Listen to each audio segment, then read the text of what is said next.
Facebook. Okay, great. Awesome. Well, give yourself a hand. First thing we always do is clap because we celebrate right where we are. And I want to introduce you to Pace, the turtle. Okay? Find out about Pace. That's right. Pace reminds us to respect the pace. Respect our own pace. And wherever we are is right where we're supposed to be with whatever is going on. Now, it might not always feel like it. It might not always feel good. But it's true, regardless. We're right where we're supposed to be in our relationships, our work life, our money, our family, our health, our possessions, where we live, how we live, and everything that's happened so far up to this time all the way back. And when we can accept that and embrace it, we find a source of power that enables us to be present in the moment and allows us to focus on what we want.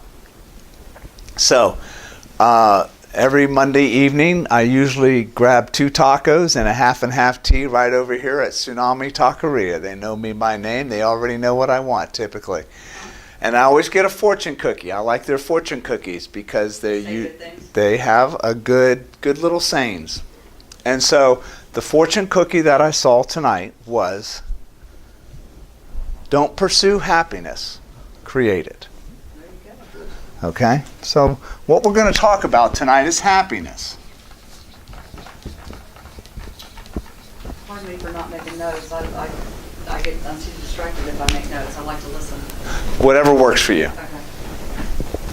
Notes are not required and there's no test. Okay, that's really good. I'm not going to give you a test. Now, the universe might test you, but that's between you and the universe. So happiness. We can either pursue versus create. I remember listening to a Wayne Dyer book. Anybody heard of Wayne Dyer? He was one of his CDs, and he told a little story. I'm sure it's a common story about 2 cats. And one older cat came upon a younger cat who was spinning around, chasing his tail. And the older cat said, "Why are you spinning around chasing your tail?" And the younger cat said, "Well, I've always been told that if I'm a cat, the source of happiness is in my tail. So I want to catch it." And the older cat said, "Well, that's very interesting." He said, "I have found that if I stop chasing my tail and instead go in whatever direction that I want, my happiness follows me wherever I go." And I really enjoy that perspective, because what happens is, as human beings, from the time we're a kid, we're always told that our source of happiness, money, love, peace, acceptance is always outside of us. First, we're trying to get our parents to love us. Then we're trying to get our siblings to love us. Then our school teachers and our friends, and the cycle continues. Now, everybody's human. Not everybody is available for love. You'll hear me use this phrase, show up available. Not everybody is available for love, for respect, for esteem, for compassion, for trust. And so as we grow up, we don't know that yet. And we keep looking outside of our source, outside of ourself, for respect, trust, love, acceptance, esteem, peace, money, whatever it is. We look at it in other people. We look at it from politics. We look at it socially, culturally, or whatever. We are always looking outside of us for that source of happiness. If I can get that, then I'll be happy. When I get that, I'll really be happy. Okay? That's the forward part. The other part says, if only this hadn't happened, I could be happy. If only that experience didn't go down the way it did, I would be a happy person. If only so-and-so didn't respect me dump me, reject me, treat me in a certain way, I'd be happy. So we're always looking either back, out there, somewhere, except where the only source of happiness really is, and it's in here. It is always in here. And to get back to ground zero takes a mental exercise. It takes a shift of beliefs because we're attached to people. We're attached to experiences. We're attached to our past. We're attached to the what ifs, if only, when. And that attachment is like a chain or a steel cable or a rope. And whenever it yanks, we jump. And so I kind of carry around a pair of spiritual scissors because I like to pay attention to my own attachments. Because I know what it's like to get jerked around by attachments. I once had somebody say I was coming out of a relationship, and it was a process, and I had another friend, and this person in the past relationship would jerk on my rope, and I would react. And my friend said, "You don't have to play." Welcome, David. You don't have to play in her sandbox. You don't have to play in her sandbox. And that really hit me. It was like, oh my God, she's right. I don't. Why do I keep getting in this person's sandbox, getting sand thrown at me, kicked up? It doesn't do me any good. I don't feel any better. Nothing changes. But every time this person says, jump in my sandbox, I jump in.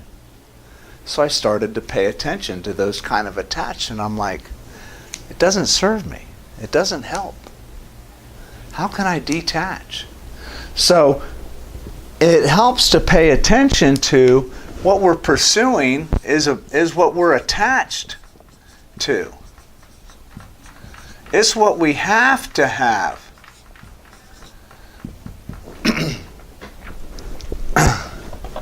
In order to be happy. I have to have this. I have to get this client. I have to make this sale. I have to get this job. I have to please my mom, my dad, my ex, my kids, my dog, my friend. And again, all of that energy is going outside of us. And then we wonder when we get home at the end of the night, we're mentally, physically, and emotionally exhausted because all of our power has been expended outside of ourselves. None of it comes into here. So, I'm telling you, the question to ask is, where is my power? Where is my power? If there's any single question that you can use going forward from tonight on, anytime you're feeling a little confused or all over the place, ask yourself, where's my power? You will instantly know whether it's on something outside of you or whether you have it, the state of power or not. Now here's the key. As long as your power is over here,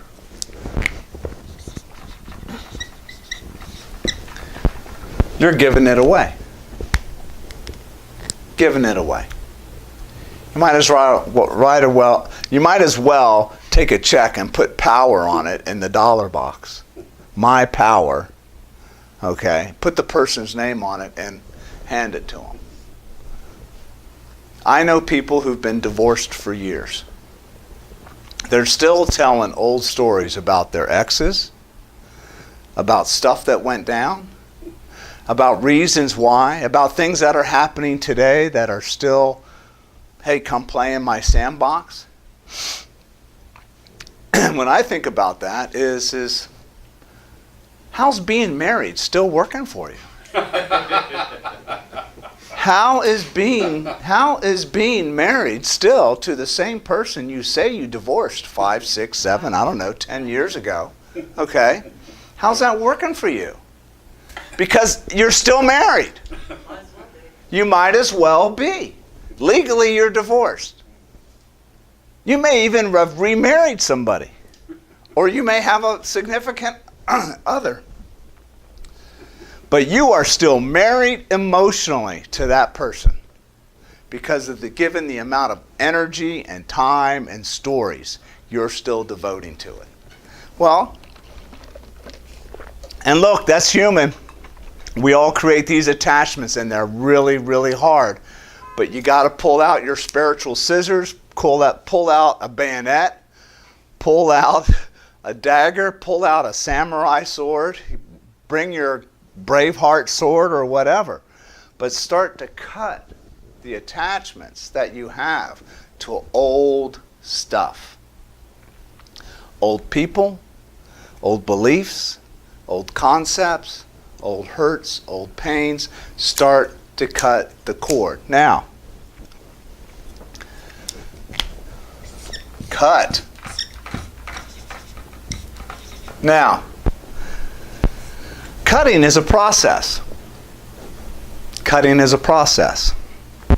Some of these strands have been together and have been created over such a long period of time. You know, a rope is just a bunch of different strands. Even a steel cable is several pieces of steel wrapped and welded together. It takes a while to cut through that.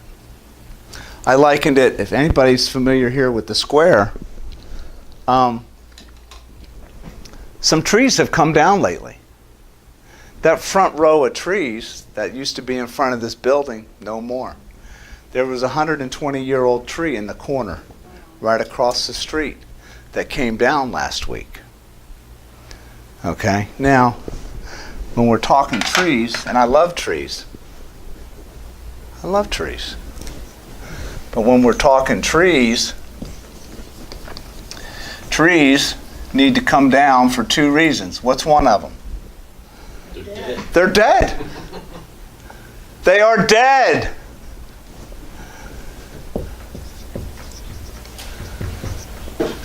They are dead. And the value of a dead tree is virtually zero. Okay? Because at some point, it's going to hurt you or it's going to hurt somebody else. Because it's going to fall down. A branch is going to fall. Somebody's going to get hurt. Okay? So they're dangerous. I've lost 2 cars. Because of my There you- 200-year-old silver maple. There you go. This beautiful tree in the yard. Has that thing killed your cars? Oh yeah, I killed my Volvo and then my new Mazda twice within 6 months. Oh, no. Totaled. Now, have you taken that tree down yet? No, because it's going to be about $3,600. Okay, well, I don't know. Do the math, maybe. How many cars is that? Have you paid that in insurance deductibles yet? But that's a great example. Okay? Dead trees are dangerous. Now, dead beliefs are even more dangerous. Dead beliefs are even more dangerous. You're either going to get hurt, or you already are hurting, or somebody else is going to get hurt. So what dead beliefs do you have going on that we're still holding on to that just don't serve us, that are really dead? That are really... I remember being in a situation in my own life, and I was thinking about it one day. And, I mean, we all know the deal. I was thinking, I started to have the same limiting thought. The old belief popped in. You start to kind of get that icky feeling. You hear the old voice up in your head going, gwonk, gwonk, gwonk, gwonk, gwonk. And I just stopped for a minute. I'm like, wait a minute. There's that voice again. There's that belief again. How old is that belief? How old is this energy? And when I thought about it, it's decades old.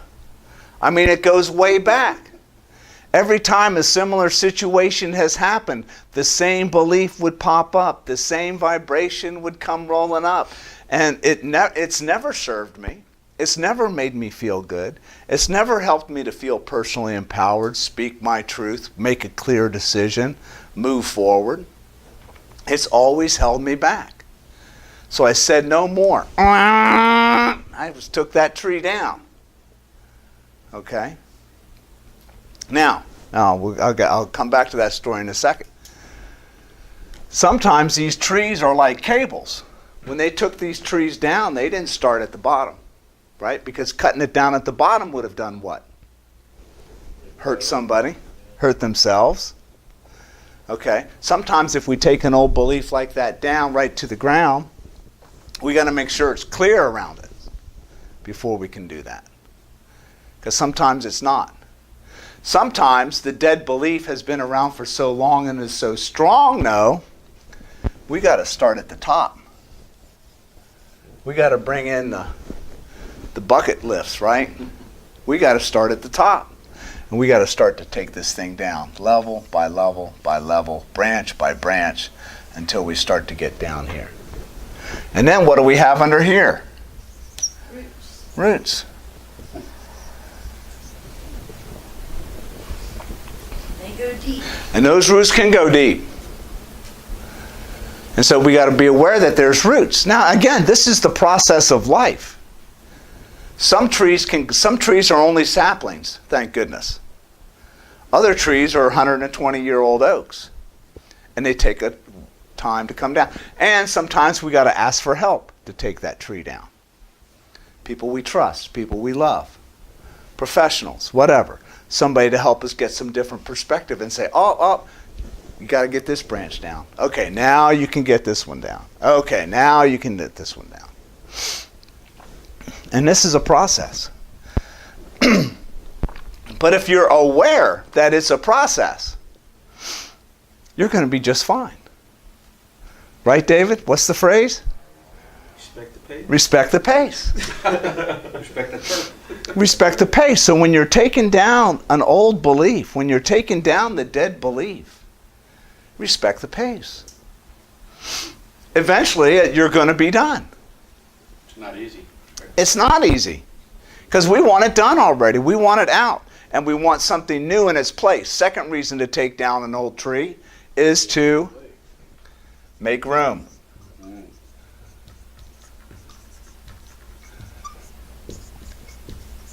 We got to make room for new. Out here, they're making room for push the new sidewalk out. They're going to plant new trees, move some parking spots. It's going to be more pleasant to walk up and down the sidewalk now.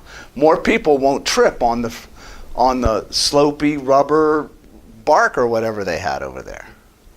Okay? Over there on the square, they're going to plant another oak tree. Okay? That 100 years from now, 50 years from now, people will look up and go, man, what a beautiful tree. But we got to make room for new. And you can't make room for new as long as there's old stuff sticking around. That's why when I was in this experience, I was like, I'm ready for a new belief. Now, here's the key. I didn't immediately know what the new belief was going to be yet. I hadn't figured it out. This was a process. And I'm like, that's okay. Even if I don't know what my new belief is, I know that it's going to come. And I've made room for it. I've made room. And by making that room, eventually it did come. And I felt a whole lot better. Now my mind does not go back to the old belief. My energy and my emotional attachments don't go back to the old attachments that I used to think I had to pursue. I'm now available to create what I want. I have my power. I have my peace. I have clarity. And I have confidence. PCC. And when I have that, I can be certain even if I'm uncertain. I can be certain even if I don't fully know how things are going to turn out. Because I respect the pace. I respect the process. And because now I can plant a new tree. I get to choose what kind of tree, where to plant it, how tall it's going to be, how much shade will it produce, when will it bloom, what kind of flowers. Okay? Also, I know that when I plant a new tree, what do I have to do? Fertilize. What? Fertilize. Fertilize. I've got to nurture, right? I've got to water, stake it down, fertilize it, dig around it. I got to take care of it. That's especially true with the new belief too. Because we can very easily go back to the old belief. We can think, screw the new belief. It's not working. It's not really true. It's an illusion. I'm going to go back to what I'm comfortable. Even though it never worked, it was comfortable. And I had the illusion of safety. Had this conversation the other day with a client. We were talking about different beliefs and where they were on their path and what they were trying to do in their life. And the question came up, well, what do I replace these, when I'm looking for new beliefs, I don't feel safe. How can I create safety when I'm creating new beliefs? How can I create this certainty when I'm creating a new belief? And so we talked about that. We talked about, well, what is it like to be vulnerable? What is it like to be open versus closed? The illusion is that if we're closed, we're safe. The illusion is that if I'm shut down, you can't hurt me. Because I'm not letting you get close. The illusion is that if I don't put anything on the table, I'm not at risk. I don't know about y'all, but whenever I operate from that standpoint, I am scared, anxious, stressed. I don't feel well. I don't sleep well. And I'm worried about everything. Okay? And as I talked about that, he started to get it. Yeah, that's the illusion. I said, now, if I'm open, if I'm empowered, if I have peace, clarity, and confidence, do I feel strong or do I feel weak? And where's the source of my power? Is it out here on what I'm pursuing? Or is it within me? Gradually, he started to get some insight. So let me ask the obvious question though. Once you open yourself, make yourself available, and we've had this conversation before, once you make yourself available, what happens when you do get cut? When you do get hurt? When you get beat down? Because are we going to get cut? Absolutely. Yeah, we're human beings. Cut's going to happen. Cut's going to go down. People are still going to disrespect us. They don't care where we are on our path. Okay? But I kind of liken it to this. If you think of a professional soldier, a SEAL guy, a samurai guy, guys who are on the brink of a first responder, a cop or a fireman. When they go into a situation, are they open or closed? Open. Open. Why? Strong likelihood they're going to get shot if they're going into combat. They need to be paying attention, right? They need to have all their faculties. They need to be present in the moment. Are they at risk? Of course. But where's their power? In here, in their training, in their knowledge. They are certain in the uncertainty. The cop or the fireman or the SEAL are certain in their uncertainty before they go rushing into a building where they know there could be danger. And what are they certain about? Who they are. who they are. And what happens if they get hurt? Patch themselves up. They okay. They're going to be okay. They were authentic. They were true to themselves. Exactly. So they have no good or bad. Exactly. I know if I get hurt, what can I do? Take care of myself, emotionally, physically, or I've got buddies and resources I can count on to trust to take care of me, right? The whole aspect of trust, because this is about trust. I'm always going to have to pursue happiness until I trust myself that I can create it. If I don't trust myself that I can create my own happiness, it's got to come from you. It's got to come from the president. It's got to come from the economy. It's got to come from my kids or my ex or my current or my job, right? It's got to come from there. This is trust. This is no trust.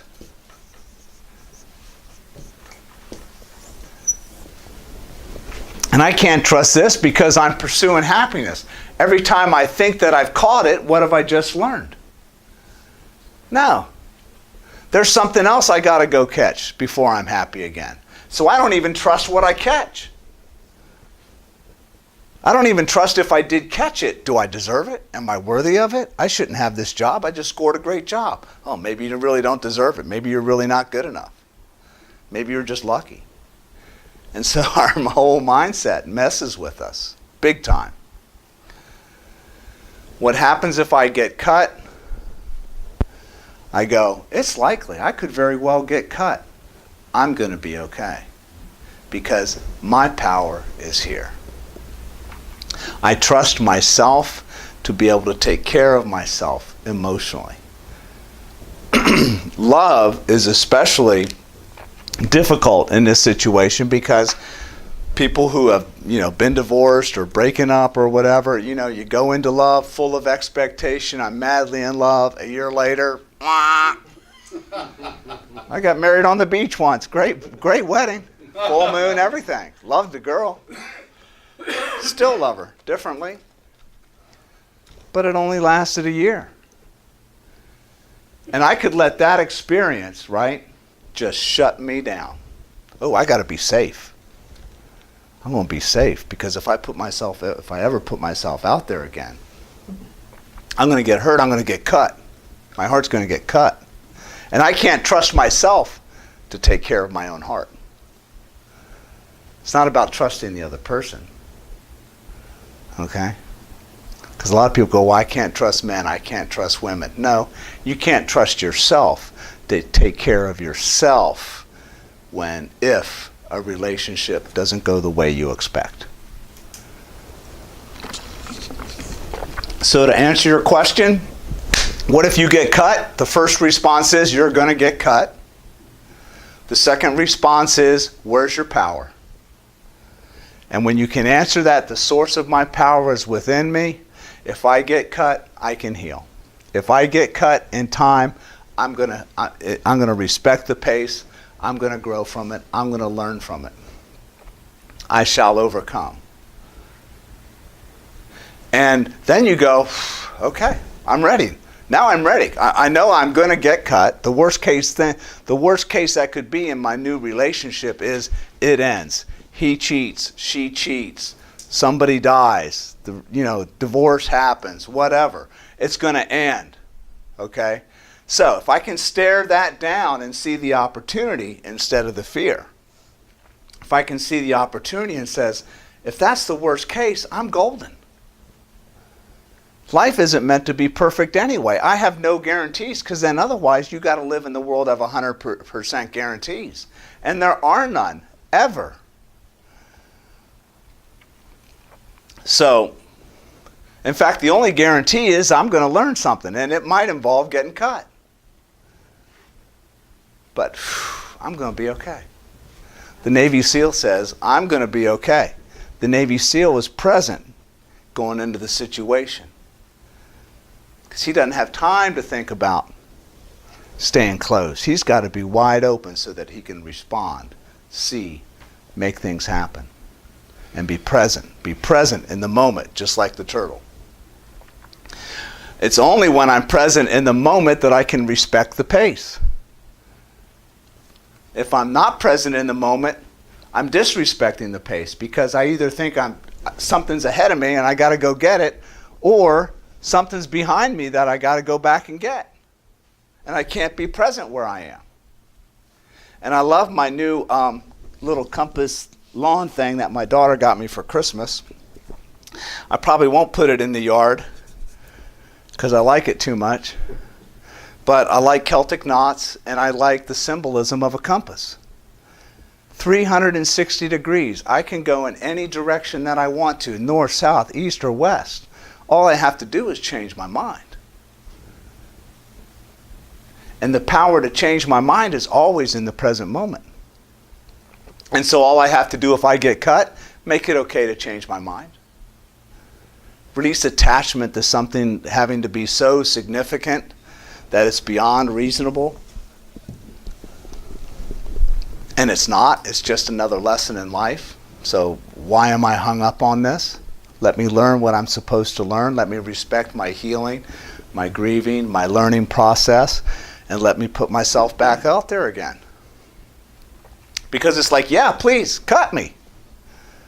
I want to learn. You know, I'm not afraid. Because if I'm afraid of the cut, I'm going to hold back. I'm not going to speak my truth. I'm not going to challenge things. I'm not going to be empowered. I can't be empowered. The other person has my power in the relationship. I've got to walk on eggshells. Who hates walking on eggshells? I hate walking on eggshells. I've done it too many times. I actually can't. I mean, I'm unable to walk on Yeah. eggshells. It pisses people Yeah. off, let me tell you. Yeah. That means I you're just can't confident. do it. That means you're confident. I'm not good at doing that. I'm not empathetic enough, I think, that, Well- to actually, care about every little silly concern Right. that everybody has. Right. I can't do it. No. And it's disrespectful to do it. If I'm walking on eggshells, I'm not respecting myself. I'm certainly not respecting you because you're not getting the real John Hyatt. You deserve the real John Hyatt. I deserve to be the real John Hyatt. All I want to be is the real John Hyatt. All I want you to be is your real self. If we have to pretend and walk on eggshells and create a fake relationship with the illusion again that we have something, if we're both walking on eggshells and pretending who we are, we don't have jack. We don't have anything. Oh, but we're going to live in the world like we have a relationship. No, you don't have anything. Because the instant a cut happens, it crashes. My favorite four-letter word. Next. Good one. Good one. Next. I'm ready to make room for new. Thank you, God, for the old.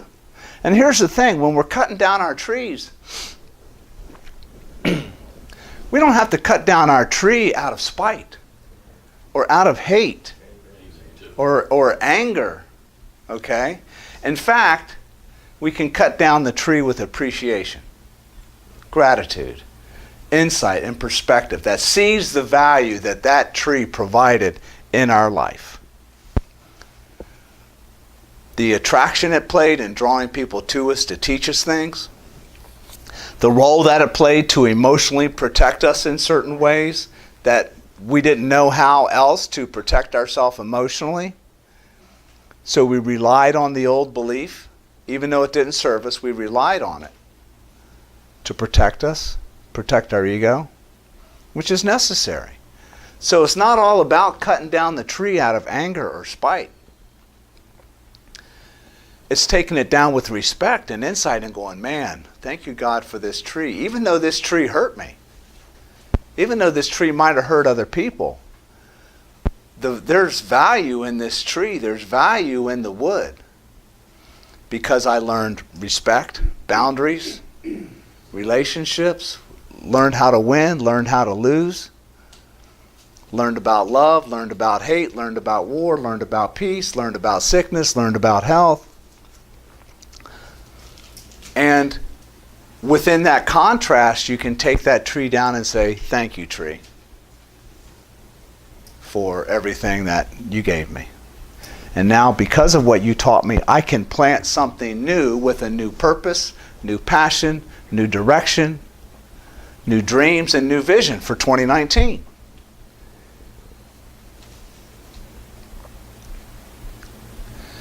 So, where are you guys at in your lives? What do we want to talk about this evening that, in the context of cutting down the old and making room for the new and developing trust and no trust, that we can discuss right here so we can create happiness instead of pursue it? I did some scripting 2017 for 2018. 98% of the things all happened. Great. Everything I wanted. Excellent. So, well, no, excuse me, 16 to 17. And then 18, I got stuck. I think I came here several times and said I just can't script anymore. And I didn't get really an answer. I think it was because I wasn't more specific. But I don't think I'm ready to be specific because I don't know what I want for new. So I'm still not clear for 2019, even though I did my vision board Okay. this week. I put some specific things that I wanted, but they're still maybe still strategic. So I want to go and drill down because I want to start scripting again. So give me an example, if you want to, if there is one that you can share. And it doesn't have to be detailed, but just an example of... An example one would be travel. Okay. So I want to, I've done travel every year, do some foreign travel, but I want to go do it for big blocks. Okay. 3 months, 6 months. Okay. What is scripting? Scripting is, and we're going to talk about that, scripting is writing as if you already have what you want. It's affirmative journaling. Scripting Okay? really works. And so we'll talk some more about that towards the end of the class, but that's basically the gist. By you getting in alignment with what you want and scripting as if you already have it or have it right now in the present moment, that helps you align your thoughts, words, feelings, words, and actions in it. Does it help in regard to like self-sabotaging? Absolutely. Oh, yeah.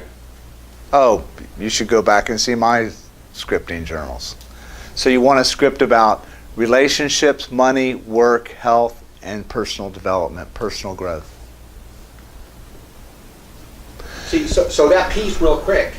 So when I talk about those, I talk about health and I talk about financial abundance, but it's still too general. I can't just continue to talk about financial Right. abundance. So, right. No. No. So, I don't know. I'm just... sometimes what we have to do, is we have to blow up what we think is possible. Okay? I love this magazine, The Rob Report. It caters to the very rich. We're talking $150 million yachts, $60,000 watches. Okay? You know. R-O-B-B, R-A-B-B. Yeah, you're right.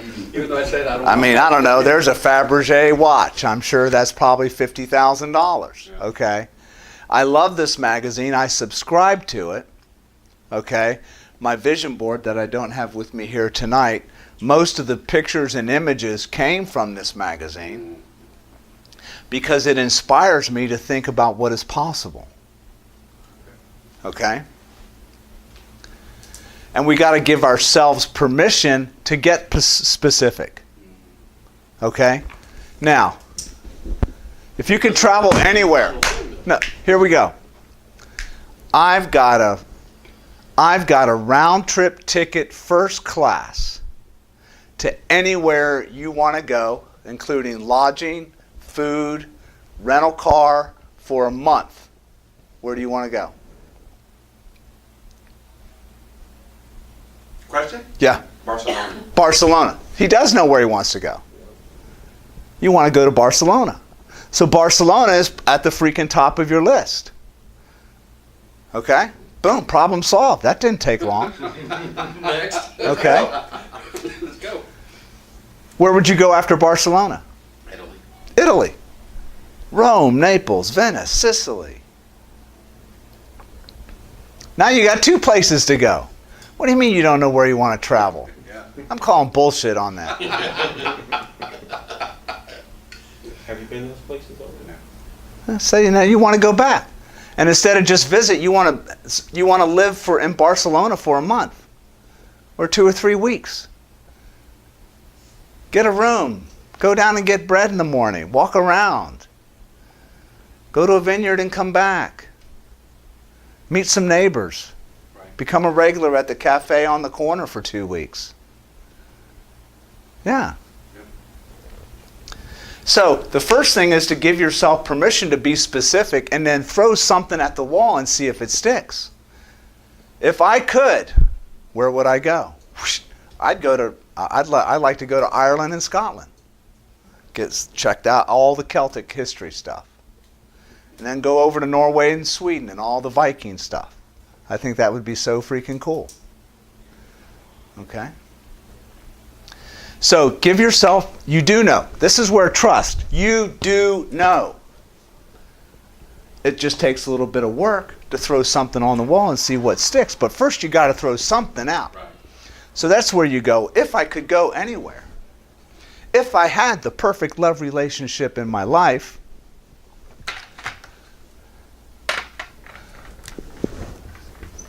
what would it look like, feel like, and sound like?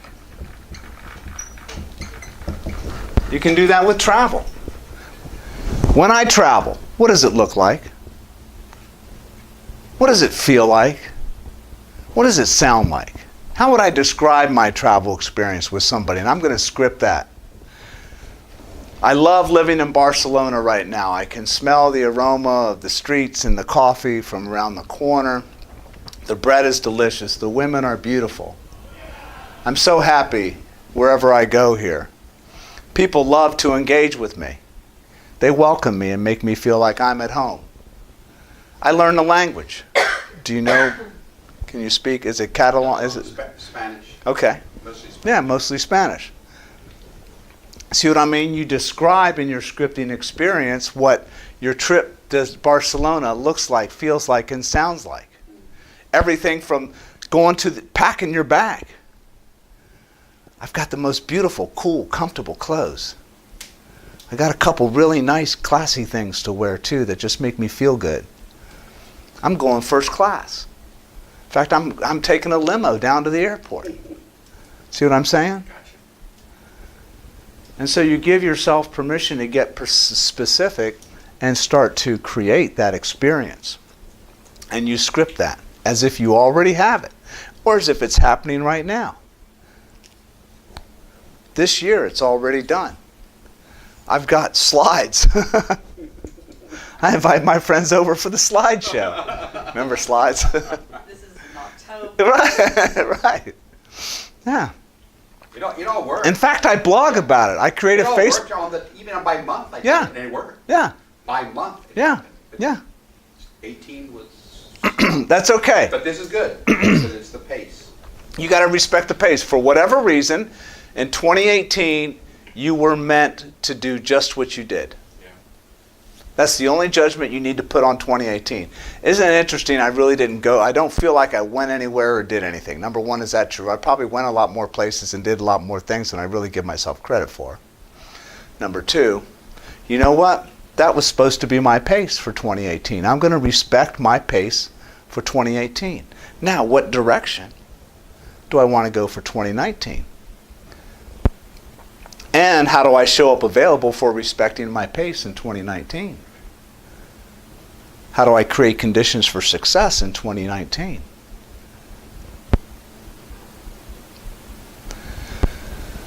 Give yourself permission to dream bigger than you dream. Give yourself more credit than you've given yourself more credit for. Go into gratitude for what's ever happened. See, because you can be hating on 2018 that it was a sucky year, didn't work well, this didn't happen, that didn't happen. And you get into a story that about 2018 that is negative and has a vibration. Well, how are you going to create a happy 2019 when you can't deal or accept or allow 2018 to be just as it was? That's why I say you got to look at appreciation. 2018, you got to look at that tree with appreciation.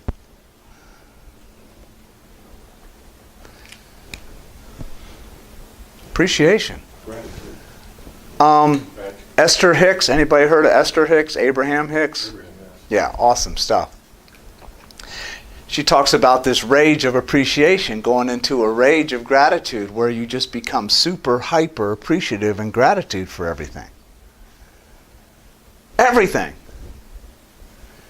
When you do that, you can't have negative feelings about something. The two feelings, negativity and low energy, can't live in the same place that high vibration can. Now, it doesn't mean you didn't hurt or you didn't get cut or you didn't have some challenges. That's not what living in appreciation means. It just means that you have a perspective of the experience from the standpoint of what did I learn? What lessons did I get? What's the value? Oh, and in fact, because that happened to me in 2018, who else can I relate to? Somebody else who may have had a 2018 similar to mine. Now I'm available to bond with them, connect with them, and go, you know what? Maybe it wasn't so bad. Or what was the biggest lesson you learned about yourself in 2018? Hey, I need to wait. I need to be where I am. I need to be still. And there's value in being still. What else? I flipped almost completely in 2018. You flipped? Last time I talked to you, I mentioned moving into Nashville. Yeah. Expanding my business. Yes, I remember that conversation. Economically feasible place to expand into. And then I realized I don't actually want to do that anymore. I loathe traffic.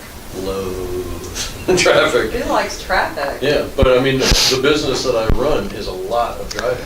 Yeah. And it's the least desirable part of my life. And meanwhile, what I like a lot is statistical analysis. It's something I'm really good at. I'm trained in it. It's something I'm really good at.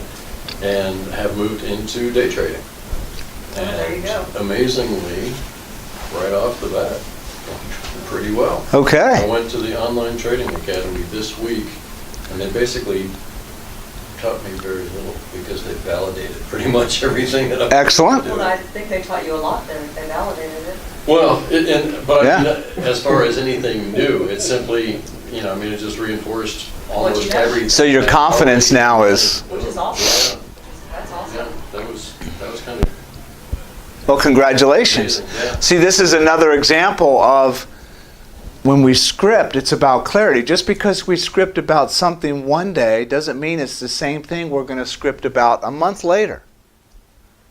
Okay? Because sometimes the purpose of scripting is the process of clarity. And sometimes the only place where we can start with clarity is right where we are, with our best idea at the time. And it might really be a shitty, a crappy idea. Okay? At first. Because we haven't fleshed it out, we haven't tested it, we haven't applied any, real logic or critical thought to it. It's just kind of blah and it's out there. But once we start to spend some time scripting and throwing stuff at the wall, man, does Nashville really stick on the wall? Oh, well, I got to throw up traffic and moving and this and that. And once you get it all on the wall, you look at it and go, I don't know if I really want that anymore. Go ahead. And employees, just because of all of the legal considerations that one has to have for employees. Sure. I respect others that do it, I just don't, I really don't. It's not a fit for you. See, and that's another key thing that you're looking for. You're looking for fit. What fits? Not what fits for you might not fit for me. But it doesn't have to. Okay? Or my parents. Or your parents. Yeah, I remember talking to my father about that. The very first thing out of his mouth was,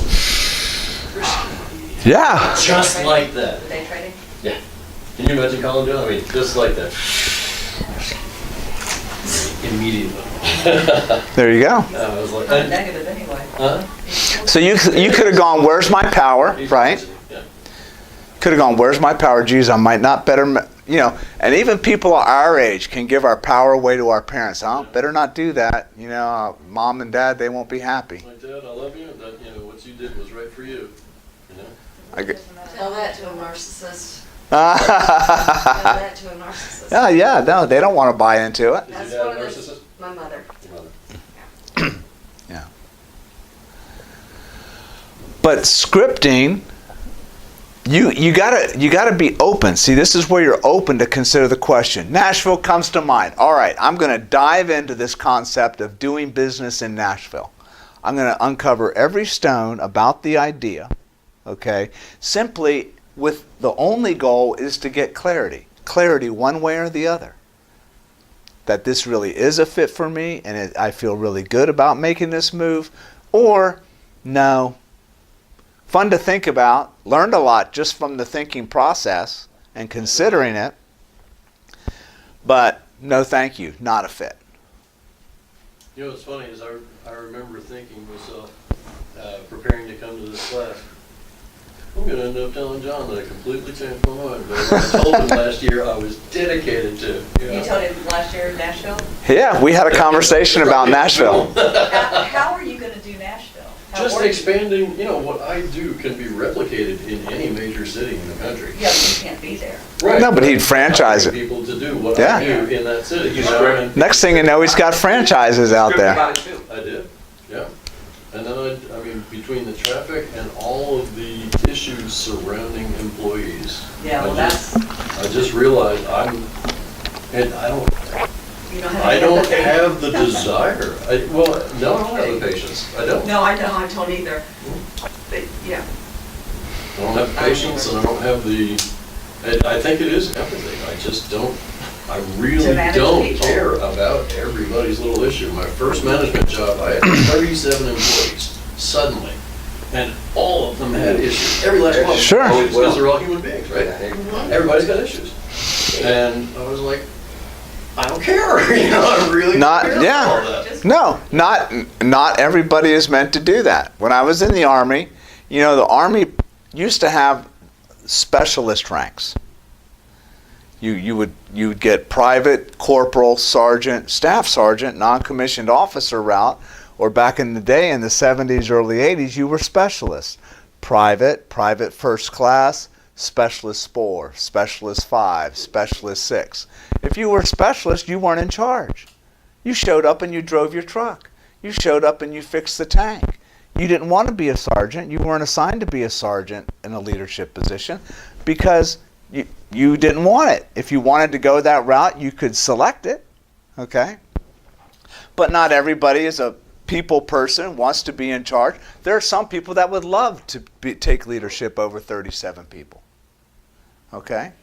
But by scripting and giving yourself the opportunity to get clear and giving yourself the permission to consider and to go either way from a place of empowerment place of empowerment is when you can say no just as peaceful, clear, and confident as you can say yes to something without giving your power away in either case. That's when you're empowered. When you can say yes, please, or no, thank you, and you feel consistent, grounded, authentic, true to yourself, true to the other person, true to the purpose. Boundaries. Okay? If you can't say no with the same clarity and power as you can say yes, pay attention to that. There's an opportunity to learn. You don't have your power. I actually can. I don't know where I learned boundaries, but I don't know where. But I actually can. I know my limitations. Excellent. And what's going to make me really unhappy if I say yes. Yes. I mean, I couldn't even say yes because I can't. I mean, because I can't do that. Sure. Whatever that is, it would not be good for me to do that. So, no, thank you. Right. Yeah. Congratulations. Yeah, I don't know how that happened, but that was a good one. It happened over time, and you made a conscious decision that that's how you wanted to live. You didn't want to walk on eggshells. You wanted to respect yourself. You wanted to respect other people, and that meant they deserved hearing a clear answer, and you feeling good about whatever answer it was. Well, I did walk on eggshells, but at the same We all have it reason- sometimes, For a yeah. different reason, but I still was drawing boundaries at the same time too. Sure. Someone asked me how all that happened. Mm-hmm. Well, and boundaries is a good thing to think about for 2019. What are my boundaries? Am I in any situations where, you know what? I could probably use a new boundary. Or I need to move my boundary out or in. Or I need to say no to some things that don't work for me anymore. And I need to say yes to other things that do. So it's a good opportunity to put your perspective glasses on and go, boundaries, how consistent am I at speaking my truth and being true to who I am and what I want and what's a fit for me? And am I getting better at telling people, hey, that's not a fit, or no thank you, I'm just not available? Or do we feel like we're walking on eggshells and we have to offer a complete history and explanation as to why we're saying no or why we're saying yes? No thank you should be sufficient. Should be sufficient for most things. And if somebody's not happy receiving that, that's okay. They don't have to. Oh, you don't have to. No thank you. Oh, we don't have to agree. No thank you. Oh, I don't have to explain. No thank you. That's a good one. You know, I don't have to explain. It would be disrespectful for me to explain it to you, and it would be disrespectful to myself. So I'm just going to say no thank you. And that every time you do that, you build power. It's like lifting a weight. Every time I say that, I'm getting stronger. Even if it's scary at times. Sometimes when we're first practicing a new belief, when we just make room for a new belief or a new behavior and we plant that tree, it can feel a little scary. It's like, I'm not sure of myself. My trust level is not very high because I'm still kind of over here in the dead belief. But by starting to trust yourself, and that only comes with practice and by doing, next thing you know, you're feeling better, you're more aligned, you're more centered, you're more grounded. People are noticing it. Oh, Amy's not the same anymore. Amy's different. Oh, well, if I want a relationship with Amy, I might have to change how I engage with Amy. And they might not even be thinking that consciously. They go, oh man, Amy's kind of a little bit different, okay. And subconsciously, they have to change. That's how you change people. By you changing, by me changing, I stand a much greater chance of influencing change in somebody else. As long as I'm shouting at them, pointing the finger, demanding that they change, expecting that they change, it ain't going to happen. And it's not supposed to. I wouldn't do that if somebody else did that to me. I'd be like, forget it. The opposite way. I'll do the opposite thing. Yeah. So what else do you all want for 2019? David, what's going to be new in your life in 2019? Doing my life. I want to travel too. What's that? Oh, sorry, do you have water? Or? Yes, there's no water fountain. Okay. I'll get you one. Sorry, thank you. Where do you want to go?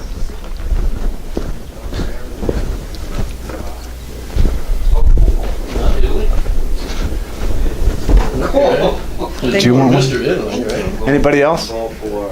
I'm good, thank you. I'm gonna go to Italy in June. Oh, Excellent. Strongly recommend Japan. I've I've never broken up been to there. my neck I've in never been to things Asia. Japanese from the time I was You 14. know, I had friends. My daughter ready. went to Japan for her birthday. My daughter's half Japanese. Yeah. So, And Yeah, you better- she went there for 10 days and she came back and she's like, Dad, go. we gotta go Yeah. to Japan. Where to It's, Japan? it's awesome. I've heard Japan is awesome from people that have Very, visited it. Very well organized. Yeah. And very She was sending pictures of like the bathroom and like crazy stuff. And then, but my sister went to Dubai.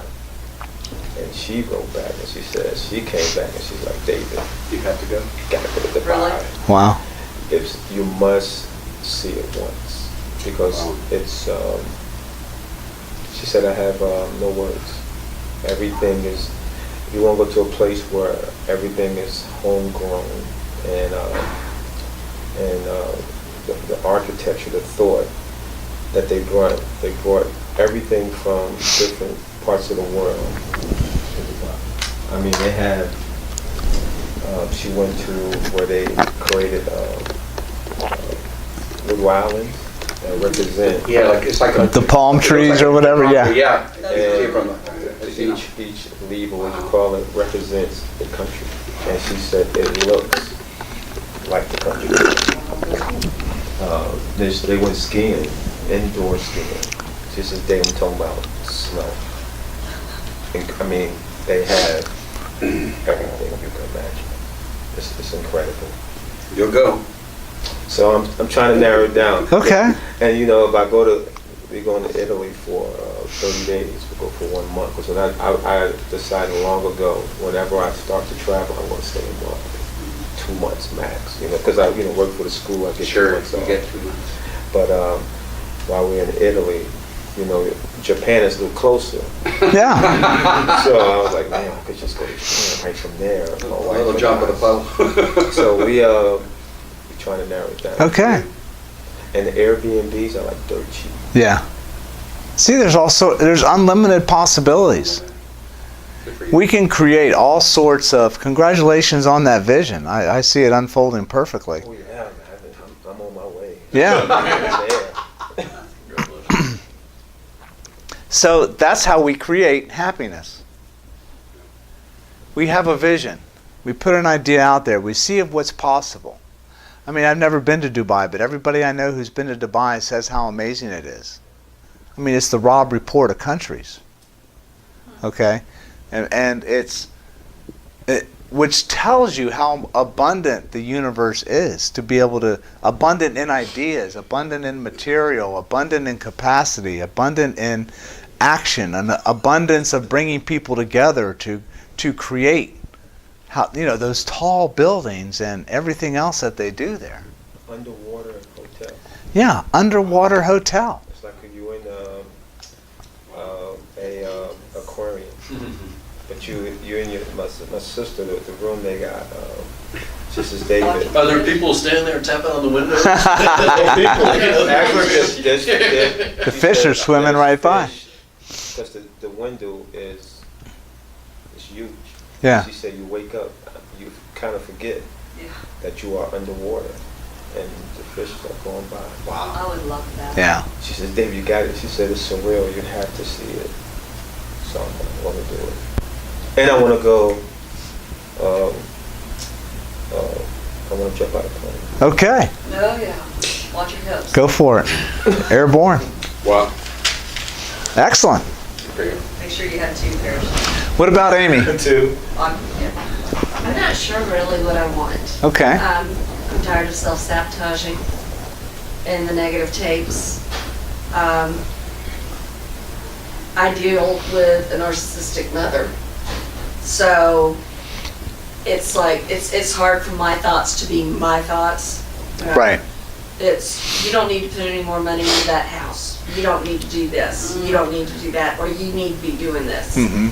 And it's hard for me to know what I want. And I have read Dr. Townsend and Dr. Cloud's book on boundaries over and over again. And it's hard with a narcissist because she is my mother. So it's, would you rather be right or would you rather be happy? So 2019 is going to be a time of change for me. I just don't know exactly where and how it's going to be. Okay. Good. Congratulations for setting that intention out there. That's the first step. That's the first step. It's scary, honestly. Absolutely. I'm fighting back tears right now. I understand.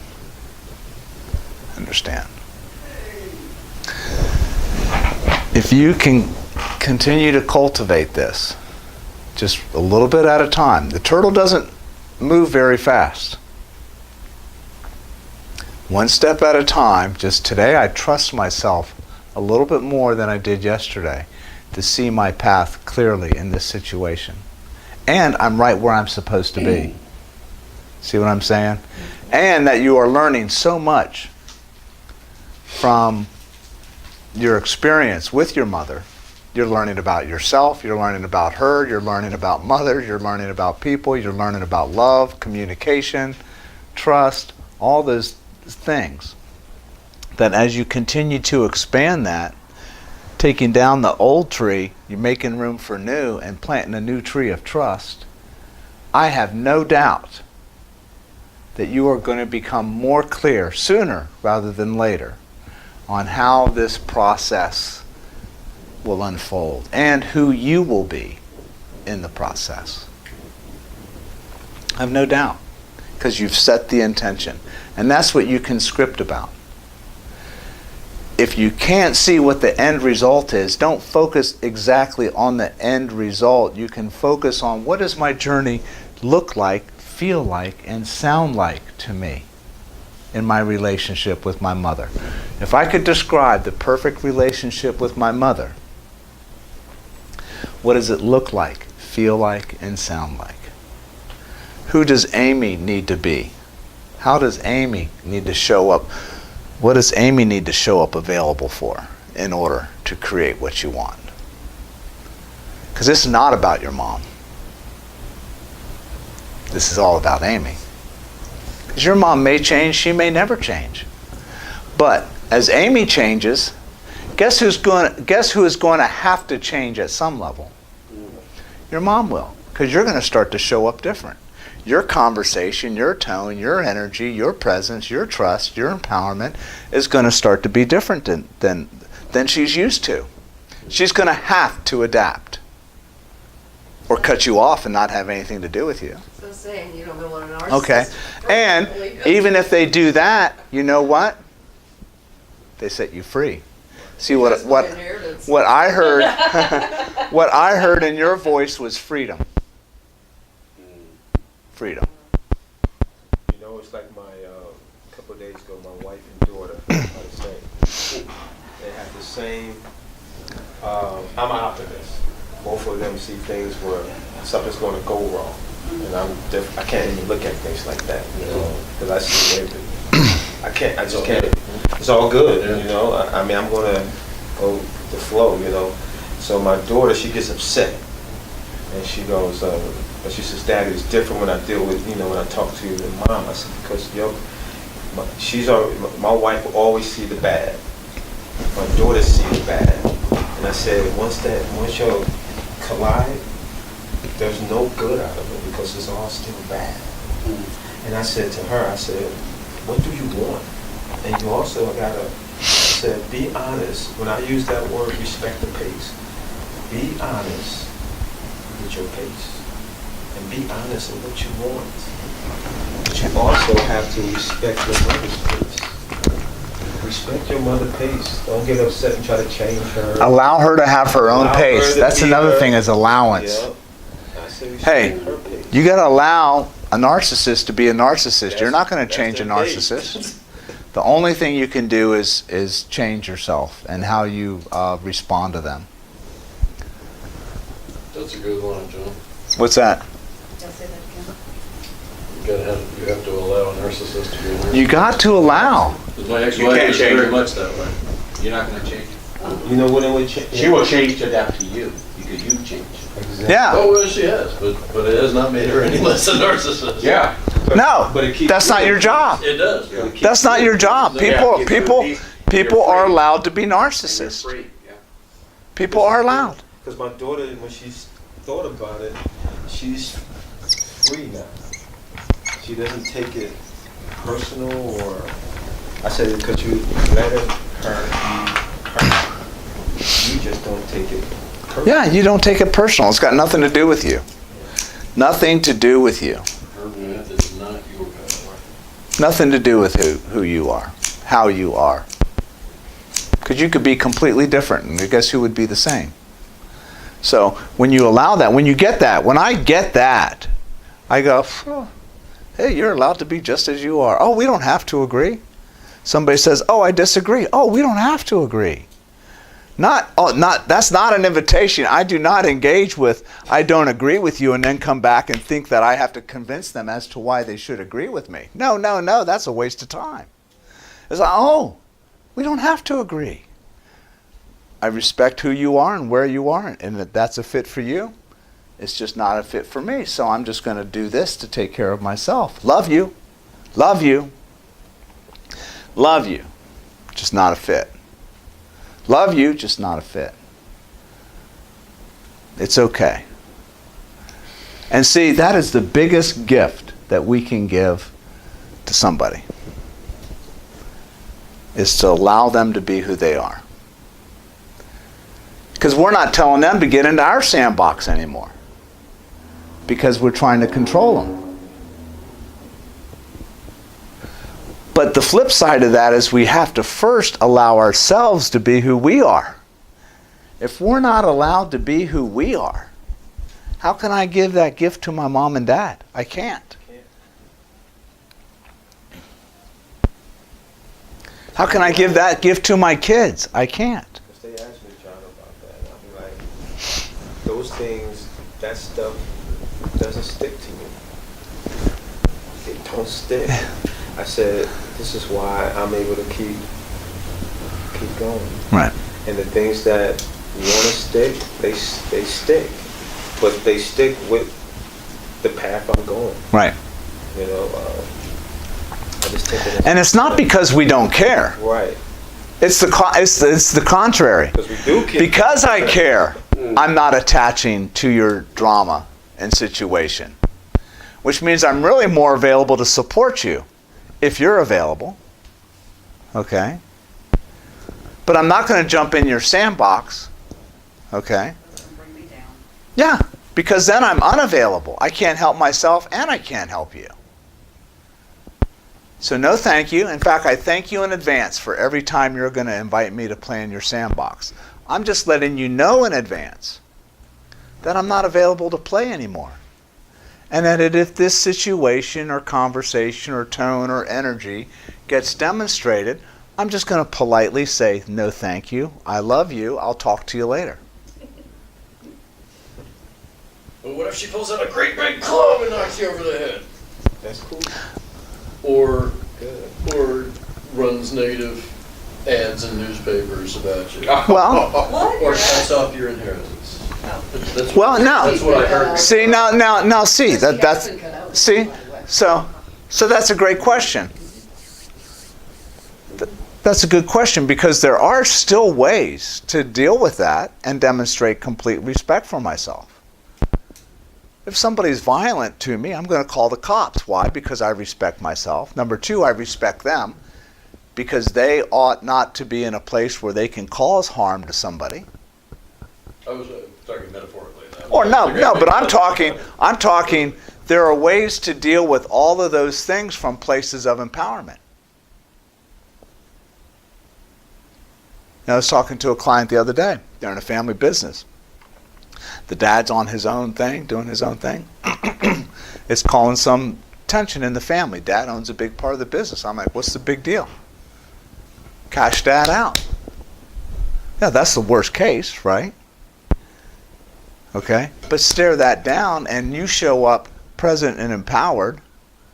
Say, hey, maybe the best thing we need to do is deal with the business this way. Out of respect for you, so you can go do your thing. Out of respect for everybody else. Why be afraid of taking an action that is empowered, consistent, aligned with respect? That's why it's respectful to call the cops. That's why it can be very respectful to sue somebody. Because you're respecting yourself, you're respecting the process, you're respecting a contract, you're respecting the law, you're respecting all those things, whether it's in business or personal. But we hold back from doing those things because we think that it means we're mean. But no, those things exist to demonstrate respect for us and others.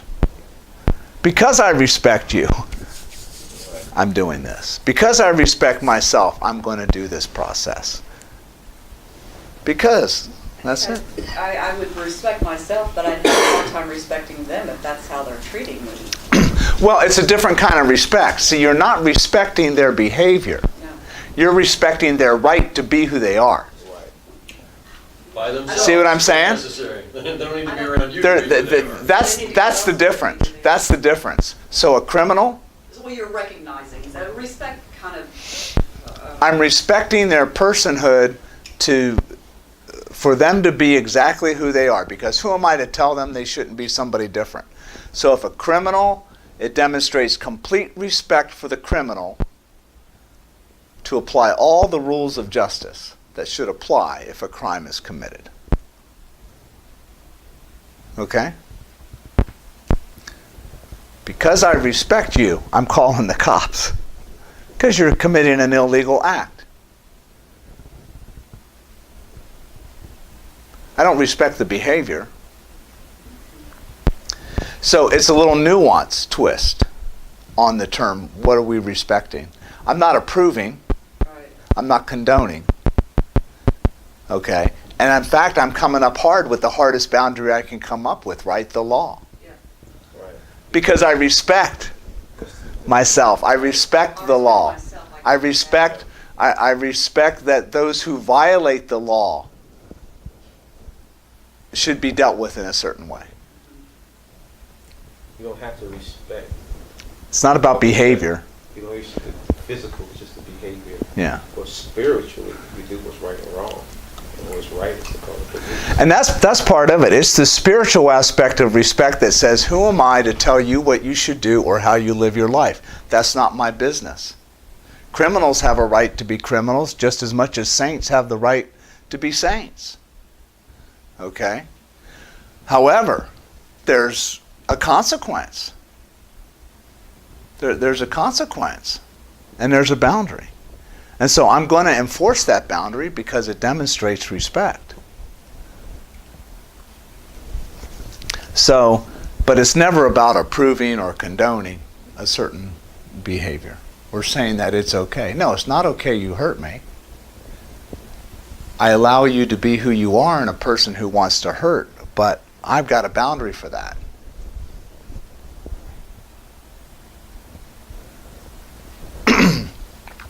So, scripting is this process that allows us to get really clear. So what you want to do is, you want to get a journal that's nice. You want to dedicate it, write a little dedication on the first page that says whatever you want it to say. I said, I dedicate this scripting to manifesting the dreams of my life, blah, blah, blah. And I signed it. And then you start to script on a daily basis, preferably. And you can script again about relationships, money, work, career, health, spiritual development, whatever. And then you only write and focus on what you want. Everything's affirmative. Everything is affirmative. Now, that means I can still say, I release. I release is an affirmation. I release and let go of. Okay? I detach from. I demonstrate respect for. Okay? My finances improve and I build my business being present and in the moment, making wise decisions about my life on brand. That was my first brand in 2010. My marketing and my coaching style and process. I am able to focus and tune in and be completely in the creative flow to put these ideas on paper. Life On was your first? Life On. I remember that. Yeah. Oh, look, here I am scripting about my son's car. I see Michael's car repair being small in nature. He is able to easily afford the repair and is wise about managing his money. More and more opportunities to make money come to him to increase his independence. He grows within as he is able to take care of his own life with his own resources. He was in college, so he was working, doing his thing. I am a healer today, able to lift up and encourage others. I speak and declare faith, love, and healing, giving hope to myself and others. This is my calling. Oh, and here I am writing about a property that I owned as an investment property with my ex-wife. And I want Mona Place easily sold to great, capable buyers. This is what I want, dear God. I want to be free of Mona Place and to fully allow another family to be blessed with its ownership. I release it and let it go, knowing it is in your hands and that the perfect buyers are being led to it right now. This is what I want, and I am aligned with it. I see Mona Place sold with little or no money out of my pocket. Thank you, God. So it's writing as if it's happening in the present moment. And it's all very affirmative. Those are a bunch of phrases you can use when you script. I am divinely led. I demonstrate radical trust. I am a powerful creator. I am in the flow. I release and let go. I am open and willing. I am committed. Everything unfolds in divine time and order. I am open to giving and receiving. I have an attitude of gratitude. So, powerful statements. I am. I create. I attract. I am a magnet for. I am open and willing. I am available. I am divinely led. I love that phrase. I thank you, God, in advance for the presentation today with a new client. It goes beautifully. I'm empowered, clear, confident, charismatic, articulate. I'm open to a great connection with my new client. He wants to buy from me. Okay, I mean, whatever. But it's all very open. And when in doubt, the best thing that we can always script is gratitude. I am grateful for, I appreciate, I'm thankful. And scripting will shift your energy. It will open up infinite doors. One of my favorite things to script is, thank you, God, you are already working behind the scenes in this situation. You saw this situation long before I even knew I had it. So I trust you to be leading me through it. You're in front of me, behind me, beside me. Angels are everywhere. I mean, whatever works spiritually for you, I approach it as a spiritual practice. I guarantee it works. It has changed my life. This business and how I run it is the direct result of scripting, starting scripting back in 2007. I know it will change your life. So, thank you, everybody. Thank you very much. Be creative. You are dominant, powerful creators. Go out and do it. Make 2019 yours. Thank you for coming.